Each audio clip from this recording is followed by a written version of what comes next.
Morning all. So I'm just going to make a quick recap.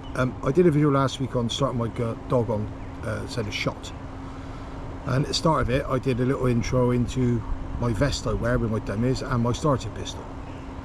A few people have messaged me to say my camera wasn't very well placed and they couldn't really see it, so I thought I'm going to quick recap now. So first things first, this is a starting pistol. It's got 8 blank cartridges in it, which look like that. So they're like flat capped cartridges, and the intention is it's a way to start your dog on shot, because it's not as loud as a shotgun, but it gets them used to the sound. I'll reiterate what I said last week. These are now painted orange for a reason. They used to be orange. I think you could get them in a different colour, but you could also get them in black. So you imagine that in jet black, and I get stopped walking around the streets with it, or walk into a bank with it, you can see the issue. So they're deliberately orange now to identify them as starting pistols. You can only use them on private land, and for those who watched the video last week, this land here and all this land you can see, I have access to all of this. There are a number of footpaths, but today I'm going to go into a field where there is no public access. So that's the starter pistol, and I'll now get the vest. So this is the vest. As you can see, it's got numerous pockets on the front. There's 1, 2, 3, there's 4 pockets each side, and on the back there's a big pocket my hand will go through, and inside there is lots of dummies. I have one because I do train a lot of gun dogs. I train a lot of family pets who want to learn some gun dog training, just to mix up some games. For me it's great because I can carry 6 to 8 dummies, tennis balls, car keys, phone, poo bags, treats, everything in this without having to just load up my pockets. So that's the kit. I'm not going to make a massively long video today on the training, because I did one last week. It's going to be very much the same, but today I'm going to get him working much closer to me, where if you saw the video last week he was 15 to 20 foot away. Today he's going to be running in front of me when the shot goes off. But we'll see how we go. So this is the field here that we're going to train in. As I say, this field here has no public right of way at all. The field, the other side of the hedge, there is a public right of way, but only around the outside. They should be walking through the middle.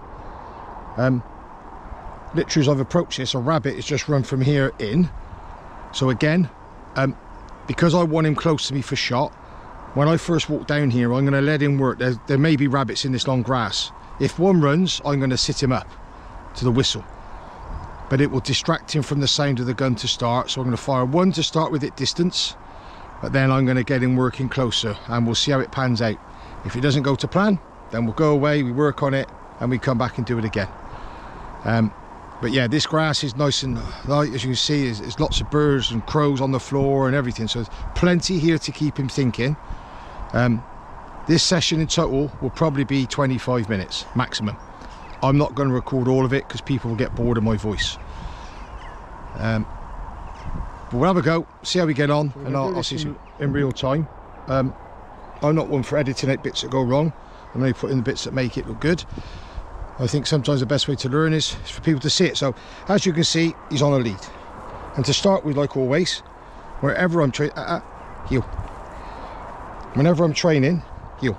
He has to walk to heel for a certain distance. This might only be 10 steps, but I still make him walk to heel, and then we'll hit the sit whistle. So he sat, sit up. So now, irrelevant of what he's seen in here so far and what's going on, he can't move until I send him, because otherwise every time this lead comes off he's just going to bolt, which is no good to me, and it shouldn't be, whether it's a pet or not. So he'll sit there now until I send him, because that's what I taught him, and I'm just going to let him hunt on, and we'll come back to set. Get in.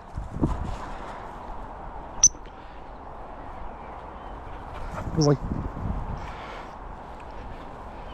So he'll be like massively driven to start. There's loads of scent here, and he'll just want to, the hedge line, he doesn't need to go in it, because as you can see there's lots of little holes where they've had deer and foxes and rabbits and everything here, but I just need him to work, just distract from me. And then as we get further down the field and we work our way round where the grass gets a bit longer, then I expect him to work closer to me.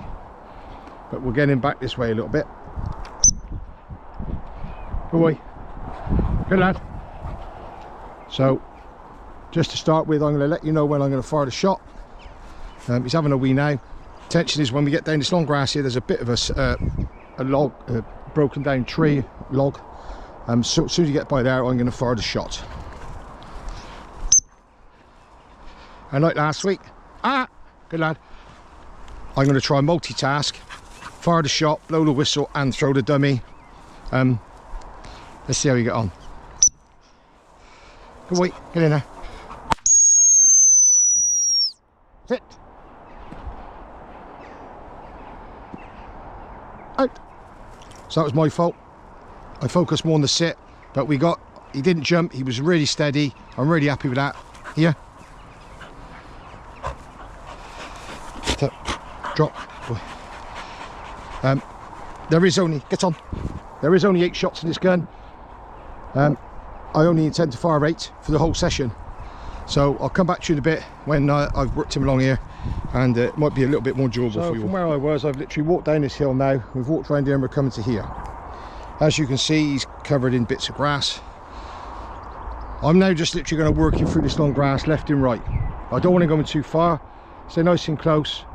As before, I'm going to fire the first shot.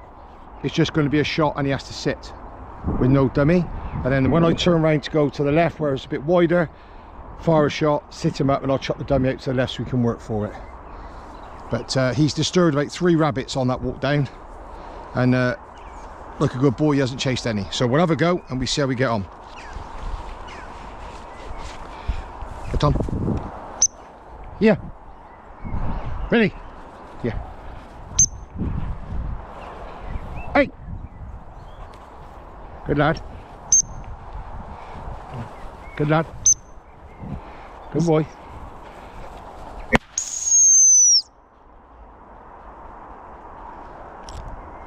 Good boy. Get on. Good lad. This way. Good lad. I might throw a dummy this time. Get on. Because he's done really well with that one, to be fair to him. Get on. Find out. Find out.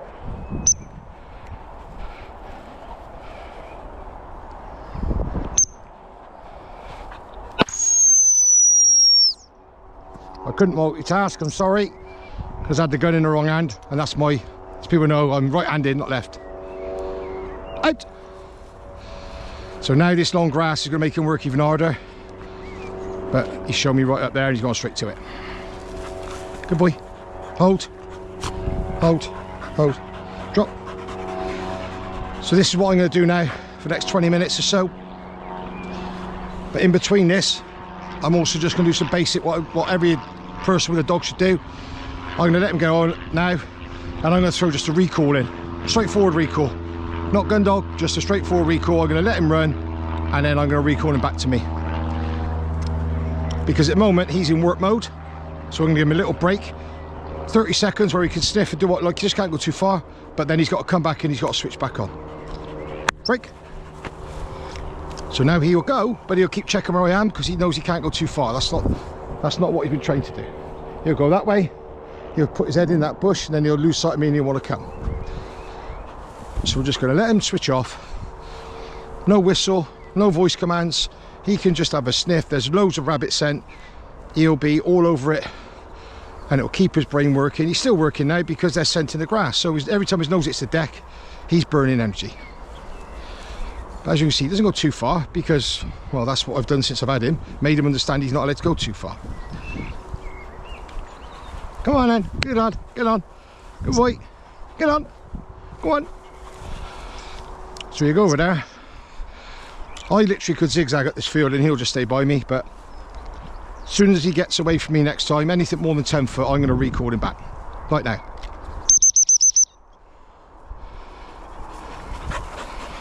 Good lad. Good boy. Whilst he comes into me, I just get any... Sit up. When he comes back to me, all I do is I get any bits of grass seed away from his eyes. But I'm going to carry on with the gun. I'm not going to video it because I say people get bored. and then I'll cut on it. But just when I finished, I'll come back with a little final. Okay, I wasn't going to record anymore, but we just had a perfect scenario, which I think some might find useful. I say to a lot of people who've got working line dogs, whether they're going to be a pet, especially people with pets, keep the brain working, and if you can get them interested in the ball or dummy, it opens a whole world of adventure for both you and the dog. Don't need to walk him for an hour, you can walk for an hour. So far, this dog has had 10 minutes, and already his brain is absolutely pickled, because all the scent and everything, and the fact he's got to hunt, has made him tired. So I'm going to do the gun again now, and I'm going to throw this dummy over this way. As you can see, the grass is blowing, the wind is blowing from my right to the left. If he goes straight to the left, he'll follow the scent back and get it. But if he goes anywhere else, he's going to work constantly until he gets that scent. We'll try and do it as I've just done, because it was a really good example, and we'll see how we get on. Get on, good boy. Go. Get on, good lad. Good lad, come on, come on. Here, get on, get on. There's the dummy. Out. It's in that round patch there. Now you see he's gone straight past it, so I've got to pip him to come back. Bear in mind, he hasn't seen this land at all. This is purely guesswork with his nose. So he's too far, but he's coming back this way, so I'm going to leave him. If he goes this way, because now he's weaving, you see. Now if he comes towards, so he's turned, he's got a bit of a scent now. See how his demeanour's changed? Look, now he's on it. Good boy. You do that in your local park with a tennis ball or anything like that. Good boy. Hold. Hold. Hold. Drop. Good boy. With a local play park with a tennis ball, find some longer grass. Short grass is no good. But look at this dog. We are literally 12 minutes into this. It's 18 degrees, overcast and breezy, and he is shattered. Because in that 18 minutes, he's had to work exactly what I've asked. He's retrieved, but then he gets some downtime. So once I finish the training today, I will probably go over the gate there, over the public sty. We'll go around that field over there, round the next field, which I have access to all of those, and then back to my truck. And that's a 30-odd minute walk with about 15 minutes of training, but that's enough for him. He will now sleep until tonight, till he goes out for a quick, just what I call a toilet walk later. Right, so I'll speak to you all. Training that I intended to do. As you can see, he's a little tired. So on the way back, I decided not to go the long way, just because for some reason it's just got really warm, and I don't want to run him when it's too hot. Even though it's overcast, it's really sticky all of a sudden. So on the way back to the truck now, he can literally sniff these hedgerows. The only difference between being here and being in the field by my house is the hedgerows by my house just smell of dogs, because everybody walks their dog, whereas here nobody's allowed to walk their dog apart from the landowner and myself. So it smells of rabbits. That's about the only difference, really. Anyone that's got a dog will know, if your dog can smell a dog, what it does is it wheezes every like 20 steps. Here he'll have one wee, doesn't bother after that. Come on, Bill, good boy. So he can literally have a sniff, put his head in the hedgerows, decompress. He's going to go through the edge line now just to show me up. Come on, Bill, good boy. Same thing as always. Come on, here. Yeah, he's gone that way, right. Obviously, if there was horses in here or sheep, I would be putting him on the lead, but he'd be made to walk to heel. And under no circumstances is he allowed to free rein with his livestock.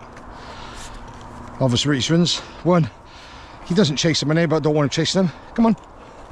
And two,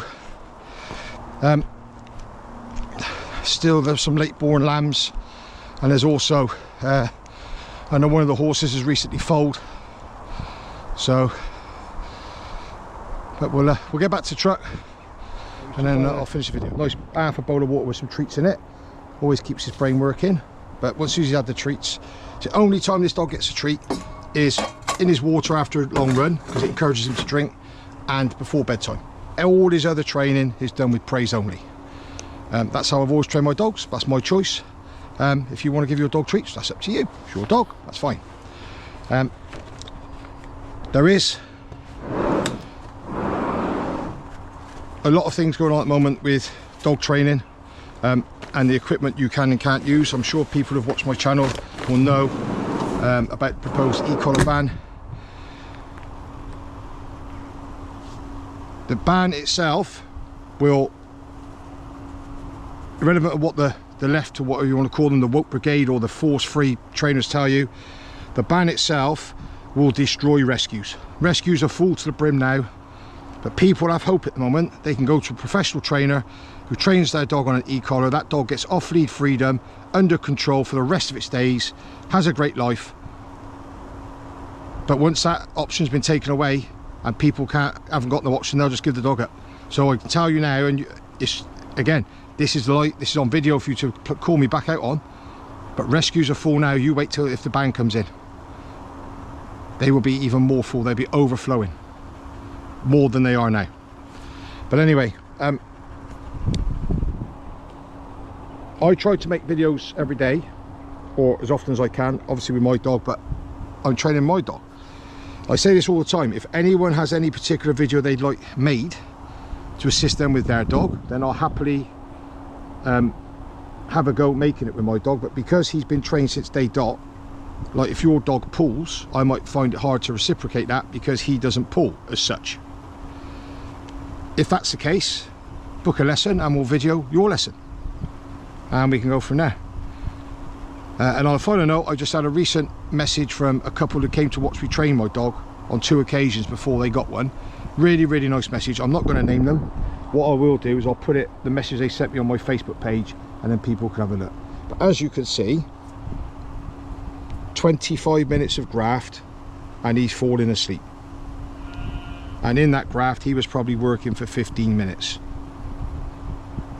But I've literally blitzed his brain with scent, commands, retrieves and training, and he goes back home now, and he will sleep probably now till 2-3 o'clock this afternoon, and he'll go out again tonight for another 10-minute toilet break with a little bit of dummy work, nothing much, and that's him. It doesn't take hours a day to train your dog, people. If you're spending hours, you've got something wrong. Really have. Doesn't take hours. Make it fun, make it enjoyable, and enjoy the training. Anyway, I'll speak to you all soon. I'll try and make another video as soon as I can. Take care.